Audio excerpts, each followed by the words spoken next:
오늘 우리에게 주신 하나님의 말씀은 에스겔서 20장 32절에서 33절 2절입니다. 제목을 다 함께 읽어보겠습니다. 터무니없는 생각, 악한 마음대로 이루지 못하도록 능한 손과 편팔로 반드시 다스리시겠다고 삶을 두고 맹세하시는 하나님. 아멘. 제목만 읽어도 힘이 되지 않나요?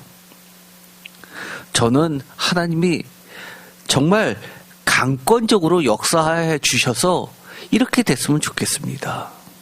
사실 우리가 이 에스겔서 20장은 여러 차례 했죠. 20장은 정말 주옥 같은 말씀들이 많이 나오게 됩니다.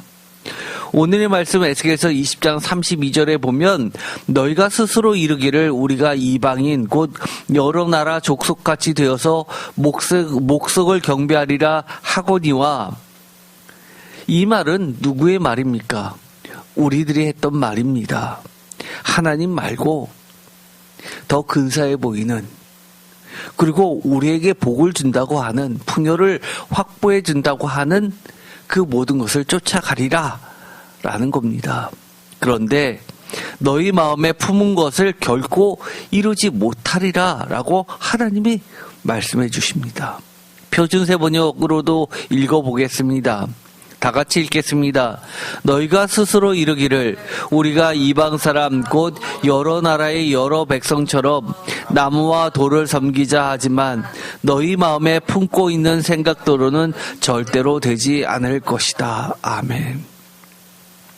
여기서 나무와 돌을 우리가 그토록 바라는 것들을 넣어서 바꿔서 이야기하면 오늘날 우리 기독교인들의 허상을 보게 됩니다.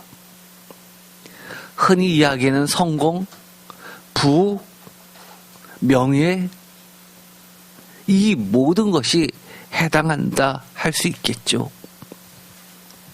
33절 주 여호와의 말씀이니라. 내가 나의 삶을 두고 맹세하노니 내가 능한 손과 편팔로 분노를 쏟아 너희를 반드시 다스릴지라.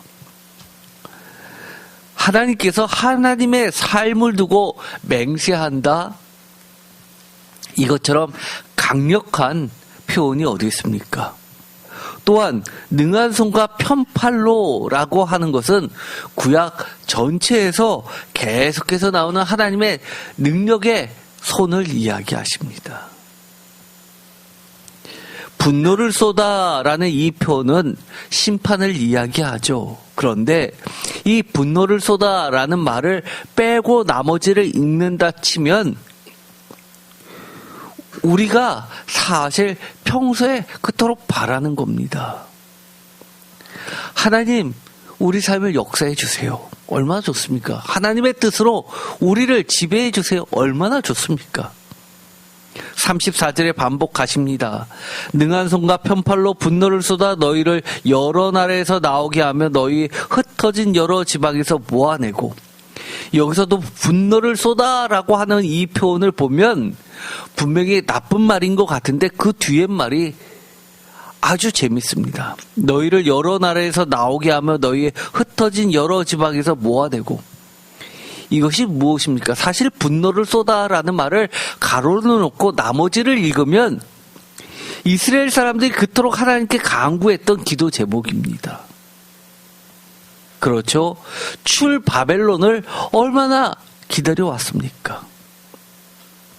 이 분노는 나를 향하신 하나님의 분노라기보다도 하나님의 백성을 억누르고 있는 뭇백성들을 향한 하나님의 분노처럼 느껴집니다.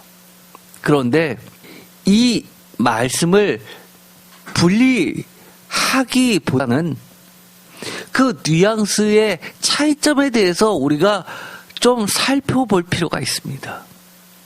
예를 들어서 공동 번역으로 한번 읽어볼까요? 에제키엘 20장 32절 다 같이 읽겠습니다. 너희가 터무니없는 생각으로 다른 민족들처럼 다른 나라 부족들처럼 나무와 돌을 섬기고자 한다마는 그렇게는 안 된다. 뉘앙스의 차이점 알 수 있습니까? 우리가 생각하는 것은 하나님께서 터무니없는 생각이라고 이야기합니다. 그러면서 이렇게 말씀하시는 것 같습니다. 34절과 맞물려서 읽으면 딱 맞습니다. 32절에 에제키엘 공동 번역은 이렇게 번역하는 겁니다.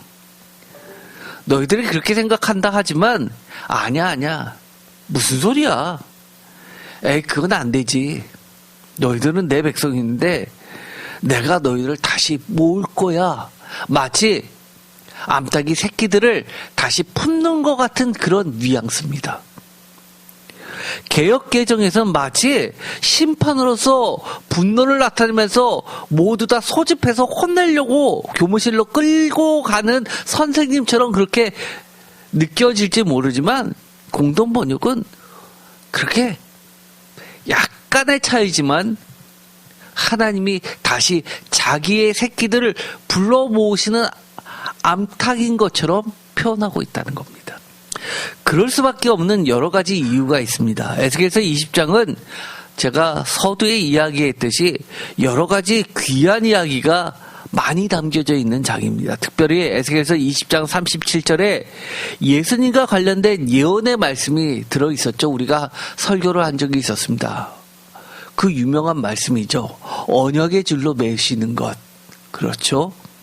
주의 막대기 안에 양들을 하나하나 지나가게 하시면서 선한 목자께서 모든 양을 세시면서 일일이 살피시면서 불러 모으시는 요한복음이 생각납니다. 이 에스겔서 20장 37절이 들어있는 이 단락은 그럴 수밖에 없습니다. 왜냐하면 예수님과 연관된 예언의 말씀의 연장선상에서 지금 우리가 사순절을 맞이하여서 에스겔 20장 32절에서 33절, 38절에서 43절의 말씀을 묵상해 보면 더욱 그렇기 때문입니다. 주석서를 보더라도 이렇게 이야기합니다. 보통 예레미야에서도 우리가 흔히 있는 말씀, 단락을 구분할 때 선지자의 정형구가 나오면 그것을 시작으로 해서 단락을 나눴죠. 대표적인 게 무엇이었습니까? 주 여호와께서 말씀하신다라는 표현이 들어가면 거기서부터 한 단락입니다. 20장 1절에도 나오고 20장 44절에도 나오죠. 이 20장 44절은 히브리 성경에서는 20장의 끝입니다. 히브리 성경에서는 그 이하가 없고 21장으로 들어가 있습니다. 그런데 우리는 지금 몇 장으로 되어 있죠? 45절부터 49절까지가 있습니다. 그런데 왜 우리 성경에는 개역개정에는 45절부터 49절까지가 이처럼 20장에 들어가 있냐 하면 70인역 성경에서 이렇게 번역을 하면서 히브리 성경을 헬라어로 번역을 하면서 이 부분을 20장에다가 포함시켰기 때문입니다. 그래서 이 70인역 성경을 따라서 대부분의 영어 성경들이 번역이 됐고, 그리고 우리 구약 성경이라고 하는 것의 구조도 우리가 히브리 성경을 따르는 것이 아니라 70인역 성경을 따르고 있습니다. 그건 알고 계시죠? 예를 들어서 역대상하는 히브리 성경에는 맨 뒤에 있지만 70인역 성경, 우리 성경에는 이것이 앞쪽에 들어가 있죠. 맨 뒤가 아닙니다. 우리 성경에는 맨 뒤에는 소선지서로 끝나게 됩니다. 20장을 보면 20장 1절에서 4절까지 이어지는 하나님 말씀의 서원 역할, 하나님께서 여호와께서 말씀하신다라는 이 서원 역할을 하고 5절에서 44절은 크게 둘로 나눠서 5절에서 31절까지는 여호와 하나님에 대한 이스라엘의 과거의 반역의 죄를 다루고 있고 32절에서 44절까지는 이스라엘의 변화라는 미래의 사건에 관련된 말씀이 선포되고 있습니다. 중요한 차이점은 뭐냐 하면 31절까지는 과거, 32절부터는 미래라는 겁니다. 즉 예언의 말씀이 들어가 있다는 겁니다.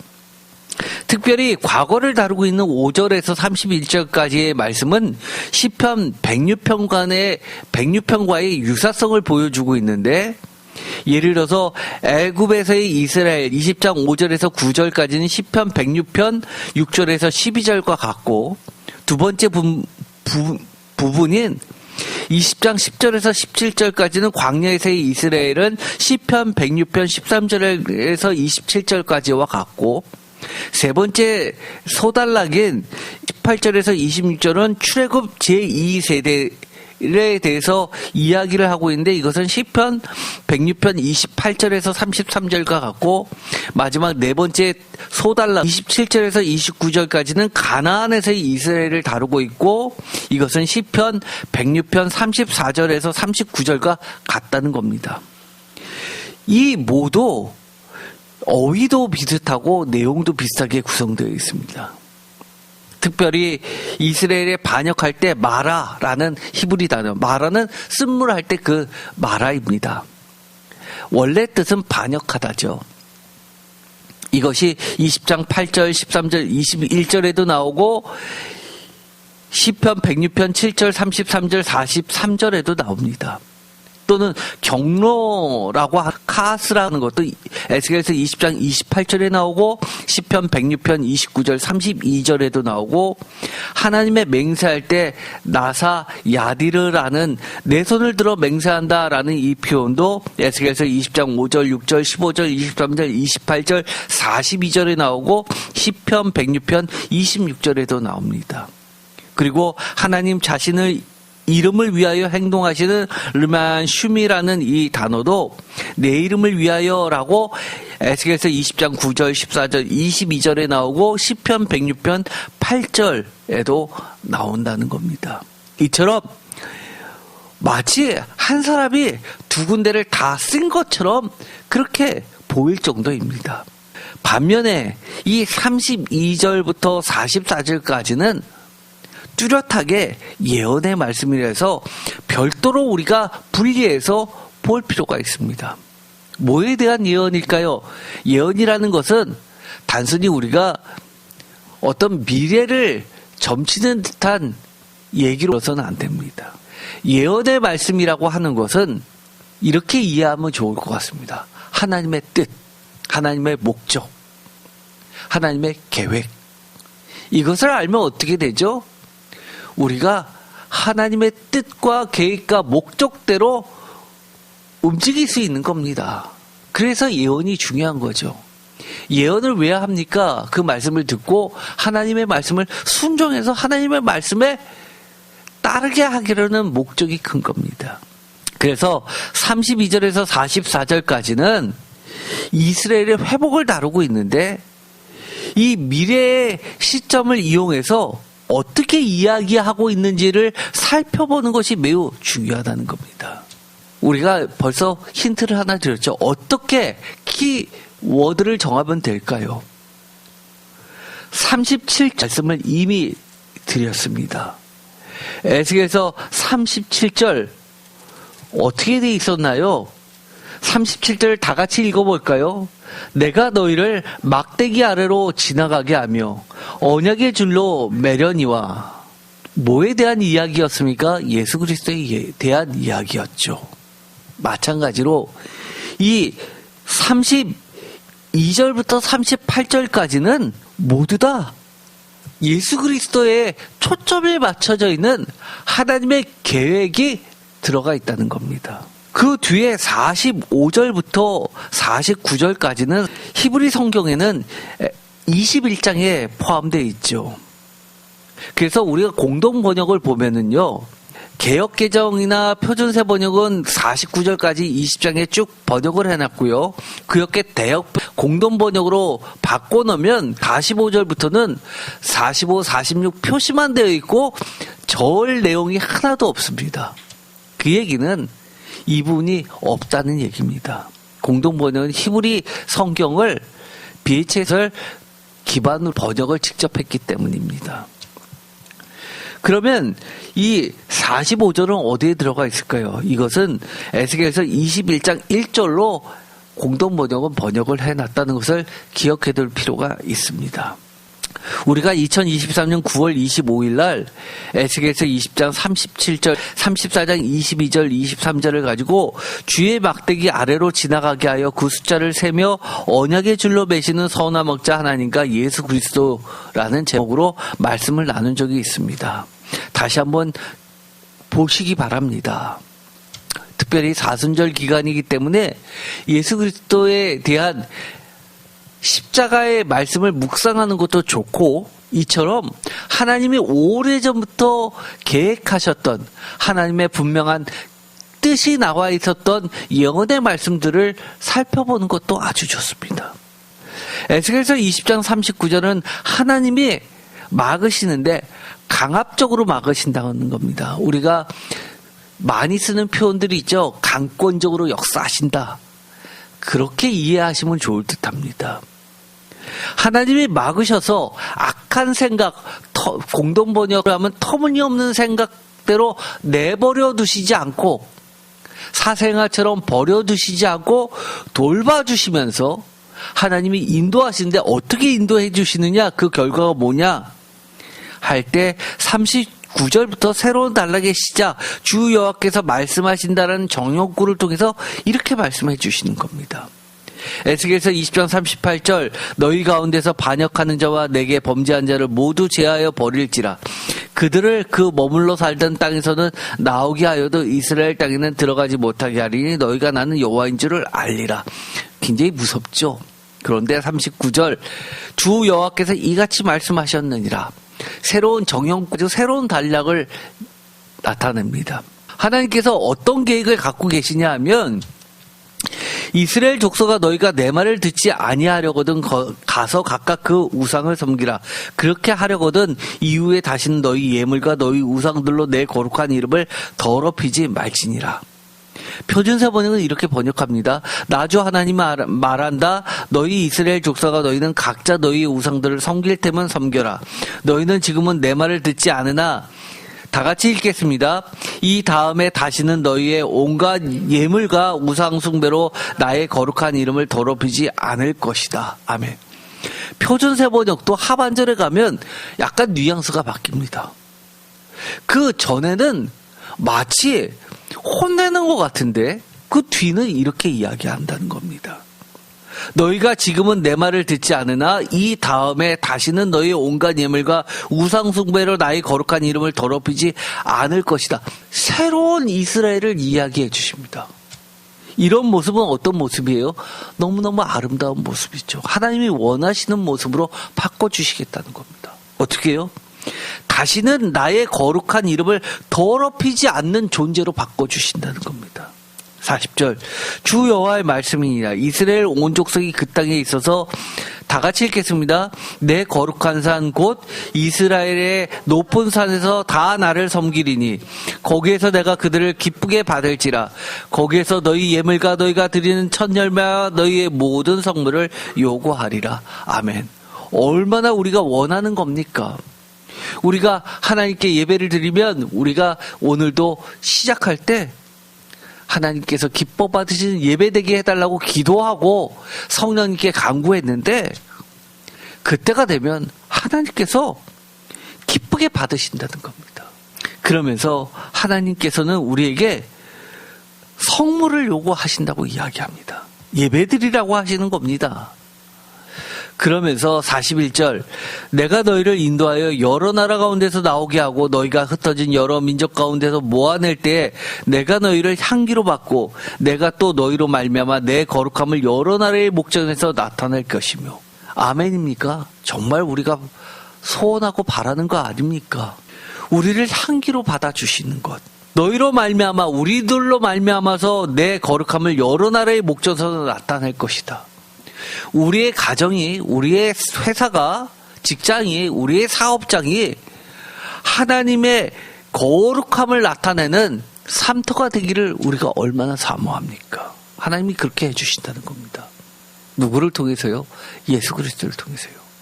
이미 하나님의 계획은 펼쳐졌습니다.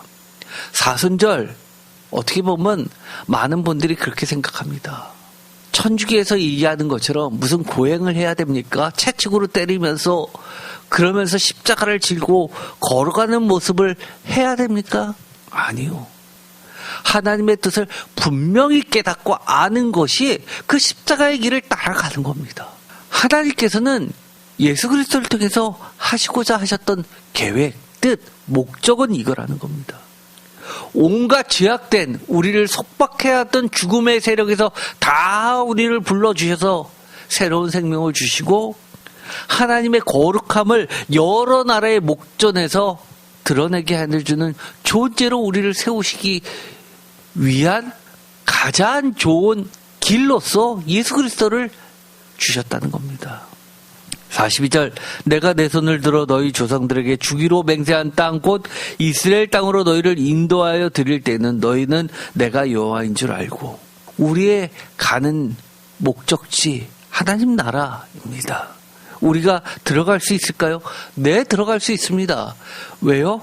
예수 그리스도를 십자가에 내어주신 대속의 선물로 주신 이유는 우리 모두를 이스라엘 땅으로 가나안 땅으로 하나님께서 주기로 맹세하신 약속의 땅으로 우리를 들여보내기 위함이라는 겁니다. 43절 다 같이 읽겠습니다. 거기에서 너희의 길과 스스로 더럽힌 모든 행위를 기억하고 이미 행한 모든 악으로 말미암아 스스로 미워하리라. 아멘. 우리가 하나님을 만나고 나면 진짜 경험하고 나면 과거가 부끄럽습니다. 아, 내가 왜 그랬지? 저도 그렇습니다. 제가 목회자가 되기 전에 했었던 수많은 행동들 왜 그랬는지 참 부끄럽습니다. 어떻게 보면 지우개로 박박 지워서 인생 다시 살고 싶을 정도입니다. 이제는 하나님께서 허락해 주셨던 예수 그리스도를 통해서 우리에게 주시고자 하는 하나님의 그 목적, 그 안에서 머물고 싶을 뿐입니다. 에스겔서 20장 39절 공동 번역, 이것은 물론 의역이 많이 들어가 있죠. 그러나 명확한 뉘앙스의 차이를 보이면서 이 미래의 예언 속에 담겨져 있는, 물론 심판, 분노라는 명확한 표현이 있지만 가로로 놓을 정도로 그렇게 나머지 부분에 보다 중점을 둬서 그 뉘앙스를 하나님의 의도를 살려냈죠. 아까도 읽었지만 이렇습니다. 39절 주여께서 이같이 말씀하셨느니라 이스라엘 족속아 너희가 내 말을 듣지 아니하려거든 가서 각각 그 우상을 섬기라. 그렇게 하려거든 이후에 다시는 너희 예물과 너희 우상들로 내 거룩한 이름을 더럽히지 말지니라 라는 이 말씀 공동 번역은 그러나 결국은 내 말을 안 들을 수 없게 만들고 말겠다라고 하는 하나님의 강력한 의지를 보이고 있다는 겁니다. 하나님은 어떻게 온전히 하나님만을 예배하고 섬기고 하나님의 말씀을 따르며 지키고 살아갈 수 있도록 우리를 그렇게 만드시겠다는 겁니까? 철저한 심판이었습니까? 과연 나만 할 사람이 있겠습니까? 결국 하나님의 최종 결정은 예수 그리스도 십자가를 통한 대속적 사랑을 통해서 죽을 수밖에 없는 죄인이 우리 모두에게 보편적으로 열어주시는 생명의 길과 방법이 있었습니다. 나는 길이요 진리요 생명이신 예수 그리스도를 통해서 우리에게 허락해 주신 겁니다. 주석은 이렇게 달아놓고 있습니다. 하나님은 공의의 하나님이신가 함께 사랑과 긍휼의 하나님이시기도 하다라는 표현을 쓰면서 이 단락은 명확하게 회복에 초점이 맞춰져 있다고 이야기합니다. 구원하시는 이유이기도 하다는 겁니다. 구원하시는 이유 20장 44절에 보면 그의 백성이 회개하는 마음으로 항상 언약의 뜻에 충실한 삶을 살기를 원하신다는 겁니다. 우리가 하나님의 말씀을 자꾸 지키지 못하는 건 뭡니까? 사실은 우리가 우리의 과거의 죄들에 대해서 정말 후회하지 않기 때문입니다. 그만큼 우리의 죄들에 대해서 미워하지 않기 때문입니다. 생각만 해도 끔찍하고 지긋지긋하고 두 번 다시 그런 일을 하고 싶지 않으면 절대 죄 지을 수가 없죠. 요한복음 14장 6절 예수께서 이르시되 너무나 잘 알고 있는 말씀이죠. 내가 곧 길이요 진리요 생명이니 나로 말미암지 않고는 아버지께로 올 자가 없느니라. 7절 너희가 나를 알았더라면 내 아버지도 알았으리로다. 이제부터는 너희가 그를 알았고 또 보았느니라. 그 특이한 점은 하나님만을 온전히 섬기는 축복의 여러 말씀들에 심판의 이야기가 들어가 있다는 겁니다. 에스겔 20장에 함께 들어가 있는 것과 함께 요한복음 3장에도 예수 그리스도의 십자가 구원의 축복의 말씀과 함께 예수님을 믿지 않음과 동시에 이미 세상 심판을 받았다는 심판 선언이 함께 나오고 있다는 점이 같습니다. 요한복음 3장 12절 내가 땅의 일을 말하여도 너희가 믿지 아니하거든 하물며 하늘의 일을 말하며 어떻게 믿겠느냐. 하늘에서 내려온 자 곧 인자 외에는 하늘에 올라간 자가 없느니라. 모세가 광야에서 뱀을 든 것 같이 인자도 들려야 하리니 이는 그를 믿는 자마다 영생을 얻게 하려 하심이라. 하나님이 세상을 이처럼 사랑하사 독생자를 주셨으니 이는 그를 믿는 자마다 멸망하지 않고 영생을 얻게 하려 하심이라. 하나님이 그 아들을 세상에 보내신 것은 세상을 심판하려 하심이 아니요 그로 말미암아 세상이 구원을 받게 하려 하심이라. 여기까지는 다 축복의 말씀이잖아요. 그런데 18절 그를 믿는 자는 심판을 받지 아니할 것이요 믿지 아니하는 자는 하나님의 독생자의 이름을 믿지 아니함으로 벌써 심판을 받은 것이니라. 그 정죄는 이것이니 곧 빛이 세상에 왔을 때 사람들이 자기 행위가 악함으로 빛보다 어둠을 더 사랑한 것이니라. 악을 행하는 자마다 빛을 미워하여 빛으로 오지 아니하나니 이는 그 행위가 드러날까 함이라. 21절 진리를 따르는 자는 빛으로 오나니 이는 그 행위가 하나님 안에서 행한 것임을 나타내려 함이라. 여기서 읽어보더라도 정말 영생의 축복의 말씀이 있는 듯 한데 그 뒤에 하나님의 심판처럼 예수 그리스도의 그 영생의 길을 믿지 않으면 어떻게 하신다는 거예요? 이미 심판을 받았다고 이야기하는 겁니다.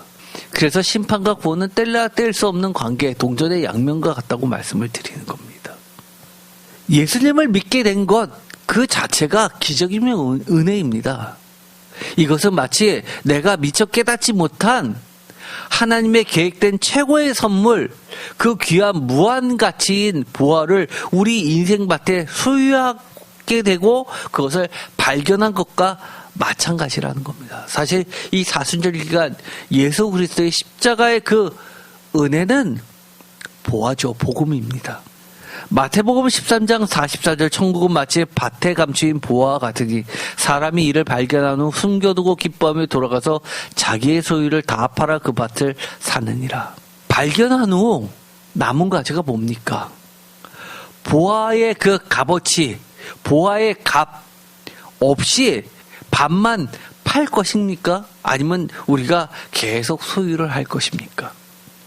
우리가 예수님을 믿었습니다. 예수 그리스도를 귀하다고 하나님이 주신 선물이라고 하면서도 가만 보면 신앙생활을 할 때 보화처럼 안 다루는 것 같습니다. 예수 그리스도를 어떨 때는 보화라고 하면서 어떨 때는 신경도 안 씁니다. 그렇죠. 오늘의 에스겔 말씀을 보면 하나님께서 이스라엘 백성들에게 나라도 빼앗기고 또 포로로 끌려가 있는 그 상황 속에서 하나님의 계획을 우리에게 미리 알려주신 본문을 읽었습니다. 하나님께서 준비하고 가꾸고 해서 정말 정성스럽게 우리에게 주신 겁니다. 몇백 년에 걸쳐서. 그런데 우리는 막상 받고 나니까 예수 그리스도의 그 선물을 받고 나니까 특별히 사순절 기간에 대해서 특별 새벽기도 특별 뭐 해야지만 특별히 생각해야지만 생각나는 게 예수 그리스도라면 과연 보화라고 할 수 있을까요?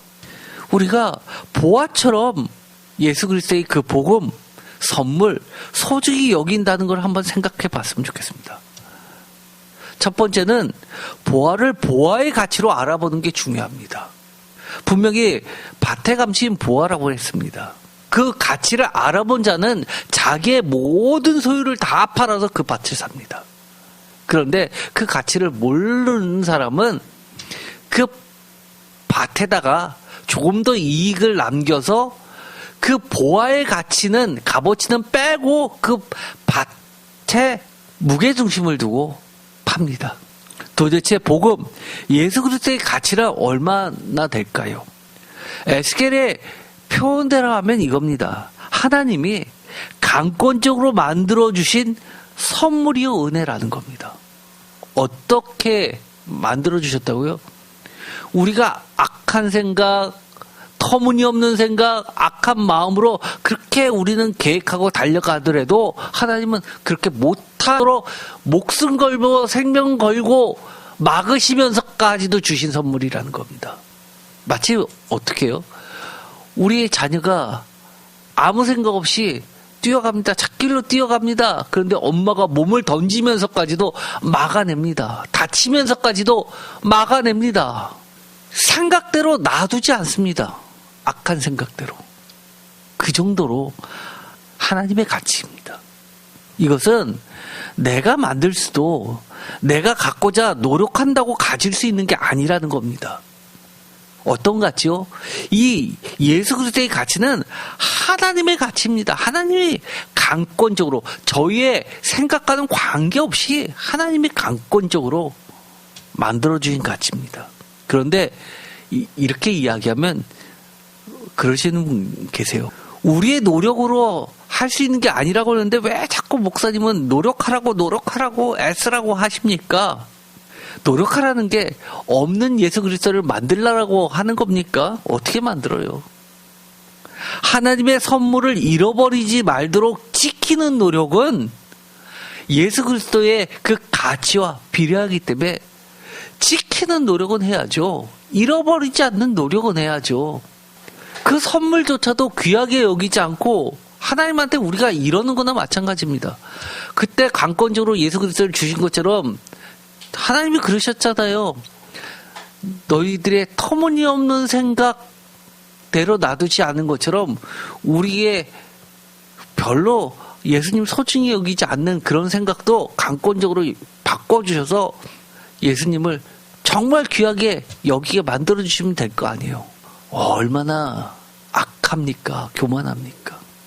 두 번째, 그 가치는요. 하나님이 주셨다는 것은 하나님의 약속의 징표이기에 그 징표의 의미를 다 몰라도 이 말이 뭡니까? 결혼할 때 결혼 반지, 약혼할 때 약혼 반지, 반지의 값어치보다도 어떤 의미가 더 커요? 그 징표라는 게 뭡니까? 거기에 다 담아낼 수는 없지만 그 뒤에 있는 그 진짜가 더 크다는 거 아닙니까? 이것을 준비하시고 약속하신 하나님의 그 무한한 축복의 약속이 영원 무궁히 존재한다는 그 가치가 있는 겁니다. 예수 그리스도라고 하는 그 말 자체는 그 예수 그리스도 그 이면에 담겨져 있는 우리가 알지 못하는 하나님의 무한한 가치가 다 담겨져 있는 겁니다. 그렇죠? 그래서 요한계시록에 보면 심지어 어떻게 얘기를 합니까? 어린 양이 하나님과 같이 태양이 없이 그 자체가 빛이 되십니다. 성전이 없이 그 자체가 성전이십니다. 우리는 모르죠. 그렇지만 어린 양 예수 그리스도 하면 그 뒤에 우리가 상상조차 하지 못할 수많은 무한한 가치들이 있는 겁니다. 하나님의 약속이 있는 겁니다. 그걸로 다 어떻게 말로 표현하고 우리가 다 어찌 다 이해할 수 있겠습니까? 그러나 예수 그리스도의 그 십자가의 그 선물, 그것을 소중히 여긴다면 우리는 모르지만 하나님이 그것을 주시겠다고 했었던 그 무한한 가치가 그 이면에 있다는 것 또한 우리가 알 필요가 있습니다. 세 번째, 그것을 소중히 여긴다는 게 뭘까요? 복음을 소중히 여긴다, 예수 그리스도를 소중히 여긴다. 하나님의 말씀과 예수 그리스도의 말씀을 그 무엇보다도 우선시하며 기억하며 소중히 여기는 겁니다. 뭐요? 우선시하는 거예요. 하나님 말씀이 그렇다 그러면, 예수님의 말씀이 그렇다 그러면, 먼저죠, 먼저. 나중이 아닙니다. 먼저입니다. 급한 게 뭐가 제일 급해요? 하나님이 제일 급한 거고 예수님이 제일 급한 겁니다. 나머지는 그 다음입니다. 그런데 우리는 자꾸 어떻게 해요? 우리가 먼저 급한 걸 따집니다. 사순절 기간 우리 일상에서 벗어나자라는 이야기를 주일날 했습니다. 왜 그런 얘기까지 해요? 우선순위를 좀 바꿔보자는 얘기입니다. 우리가 우리의 삶 속에 함몰돼가지고 앞뒤 못 가릴 경우가 많습니다. 물질적인 문제, 자녀 문제, 여러 가지 문제, 건강 문제 이런 것 때문에 정신없이 지나가다 보면 하나님도 잊어먹고요. 예수 그리스도도 잊어버리는 경우가 굉장히 많습니다. 그런데 소중히 여기는 사람은요. 뭘 하든지 하나님 생각나고요. 예수님 생각납니다. 심지어 우리가 정말 죽을 정도로 힘들 때 많은 사람들이 아이고 하나님 하듯이 가장 좋은 거 생겼을 때도 아이고 하나님 먼저 튀어나옵니다. 그리고 어려움을 겪을 때도 예수님께 먼저 기도하는 거 생각나고요. 하나님께 먼저 매달리는 거 생각납니다. 인간적인 방법 따지는 것보다 하나님 먼저 생각나는 게 소중한 겁니다. 그러려면 어떻게 하죠? 소중하게 여기는 사람은 항상 기억합니다. 항상 기억하죠. 우리 흔히 하는 말 있습니다. 좋은 음식 먹습니다. 누가 생각납니까? 소중한 사람 생각납니다. 아내가 생각나고요. 남편이 생각나고요. 자녀가 생각나고요. 소중한 사람 생각납니다. 사랑하는 사람 생각납니다. 네 번째, 소중히 여긴다라는 게 뭘까요? 전 재산을 다 파는 것, 다 전 재산은 팔 수는 없겠죠. 그렇지만 이 소중히 여긴다는 것은 그 무엇과도 바꿀 수도 없고 계속 바라보고 또 확인하고 듣고 따르고 지키는 겁니다. 자꾸 우리 예수님의 복음을 딴 걸로 바꾸지 맙시다. 장사하는 데 쓰지 맙시다. 이해관계에 사용하지 맙시다. 무엇과도 바꿀 수 없습니다. 또 계속 확인하게 되죠. 요즘에는 다 자동이체를 하지만 우리 정말 옛날에는 집 하나 구하려면 계약금 품속에 넣고 진짜 이러고 다니지 않았습니까? 잊어먹을까봐. 계속 바라보고 확인하고 예수님 말씀 계속 확인하고 듣고 따르고 지켜야죠. 또 소중히 여기다는 게 뭘까요? 다섯 번째, 소중한 보아인 예수 그리스도를 통한 하나님의 강권적인 약속의 말씀들을 빼앗기거나 잃어버리지 않도록 사생결단하면서 지키는 겁니다. 사실 이거 우리가 잊어버리기 쉽습니다. 이미 많은 것을 주셨습니다. 그런데 너무 쉽게 우리가 빼앗기고 잃어버립니다. 잃어버렸다는 것조차도 모르는 경우가 너무 많습니다. 안타깝죠. 잃어버렸다는 것은요, 그만큼 소중하지 않다는 얘기입니다. 너무나 소중하면 우리가 반드시 좀 짚어봐야 되는 것들입니다. 나는 정말 정성을 다해서 줬는데 하찮게 여기면 아마 하나님의 마음이 그런 게 아닐까 싶습니다. 정말 빼앗기거나 잃어버리지 않도록 사생결단하면서 지켰으면 좋겠습니다. 이것이 바로 영적인 싸움이죠. 예수님께서 씨 뿌리는 자 비유에서도 그렇게 얘기했습니다. 씨를 뿌렸는데 사탄이 와서 훔쳐간다고 이야기합니다. 씨를 먹어버리고 날아가 버리죠. 우리가 인생 돌이켜 봅시다. 우리 인생 살 동안 얼마나 많은 것을 빼앗기면서 살았습니까? 이제는 그러지 말아야죠. 소중히 여긴다는 게 뭡니까? 시간도 몸도 물질도 정성을 다하여 보화를 유지하고 그 가치를 높이는 데 쓰면서 아까워하지 않는 겁니다. 우리가 귀한 보물은요, 금고까지 사놓고서 거기다 보관합니다. 시간도요, 몸도 물질도 정성을 다하죠. 갖고 쓸고 보고 소중히 여긴다고 일곱 번째, 이거는 아주 어떻게 보면 너무 기본적인 건데 중요한 겁니다. 돈이 들지도 않아요. 시간을 쓰는 것도 아닙니다. 생각만 해도 기쁘고 자랑스러운 거 또 자랑하는 겁니다. 어떤 사람은요, 생각했는데, 예수 그리스도 십자가, 복음, 이런 거 생각하면 머리 아픈 사람이 있습니다. 무거운 진처럼 생각하시는 분들 계십니다. 기쁘고 자랑스러워야죠. 만약에 내가 기쁘고 자랑스럽지 않으면 사실 소중히 여기는 거 아닙니다. 여러분, 기독교인이라는 게 자랑스럽습니까? 감사하십니까? 뿌듯하십니까? 남에게 소개시켜줄 만합니까? 그게 전도고 선교고 봉사 아닙니까? 8번째, 최후의 보루 든든해야 합니다. 소중하게 여기는 거는요. 심지어 아는 분이 돌반지 받은 거를 가지고 있었는데 요새 금값이 많이 오른다니까 좋아합니다. 직장 근속 30년에서 받은 금열쇠 지금 많이 올랐다고 좋아합니다. 어려울 때 그거 팔면 든든할 거라고 합니다. 아니요. 우리 인생에서 가장 든든한 보루가 뭡니까? 예수 그리스도 아닙니까? 예수 그리스도만 있으면 정말 두려움 없어야죠. 안정감이 느껴져야죠. 편안해야죠. 불안해하지 말아야죠. 버팀목이 돼주잖아요. 우리 삶을, 우리의 생명을. 만약에 그렇지 않다면 우리가 정말 예수 그리스도 소중히 여기는 거 아닙니다. 복음 그렇게 소중히 여기는 거 아닙니다. 부족한 겁니다. 9번째, 이것은 굉장히 중요합니다. 보화 중심으로 삶의 형태까지도 바꿉니다. 그렇죠? 어떤 분이 그림을 하나 샀는데요. 그게 유작이 돼가지고 폭등을 했습니다.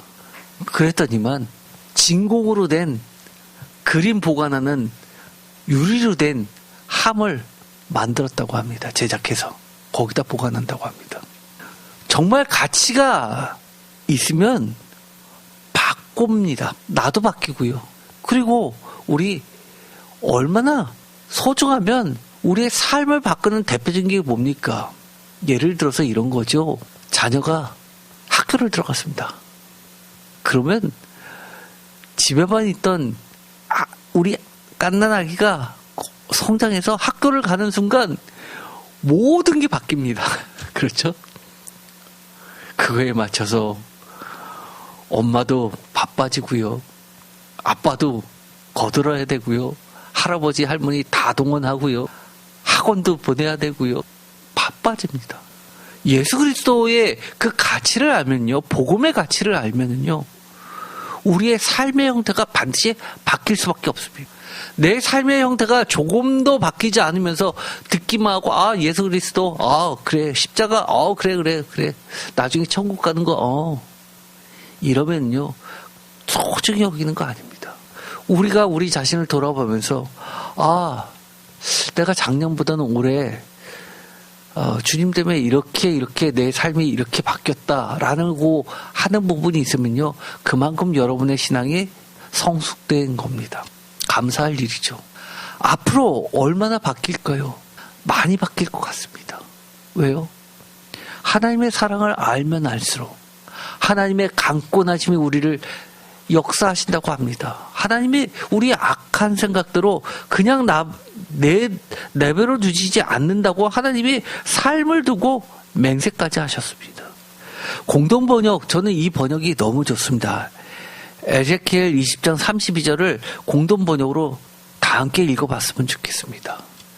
너희가 터무니없는 생각으로 다른 민족들처럼 다른 나라 부족들처럼 나무와 돌을 섬기고자 한다마는 그렇게는 안 된다.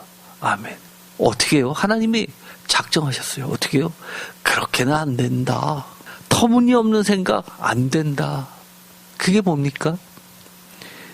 최종적으로 하나님께서 정말 정성을 다해서 준비해 주시고 미리 우리에게 뜻을 보여주시고 계획을 보여주셨던 예수 그리스도를 우리에게 선물로 주셨습니다.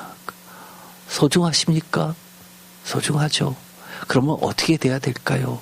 우리가 그 소중한 걸 잃어버리지 않았으면 좋겠습니다. 잘 지켰으면 좋겠습니다. 정말 사생결단으로 지켜냈으면 좋겠습니다. 기도가 마치겠습니다. 하나님 감사합니다. 오늘 우리가 몰랐던 걸 새로 아는 게 아닙니다. 너무나 익숙하지만 다시 한번 하나님의 마음을 보게 됩니다. 하나님이 그토록 그토록 정성스럽게 준비하신 하나님의 뜻과 계획, 예수 그리스도를 우리에게 선물로 주셨습니다. 우리가 정말로 하나님의 마음처럼 소중히 여길 수 있게 하여 주옵소서. 예수 그리스도 그 약속의 키워드 그 이면에 있는 하나님의 무한한 그 가치와 약속들 모두를 우리가 바라보게 하여 주옵소서. 절대로 그 소중한 것을 더 이상 잃어버리지 않도록 우리의 삶을 강권적으로 역사하여 주옵소서. 예수 그리스도의 이름으로 기도드립니다. 아멘.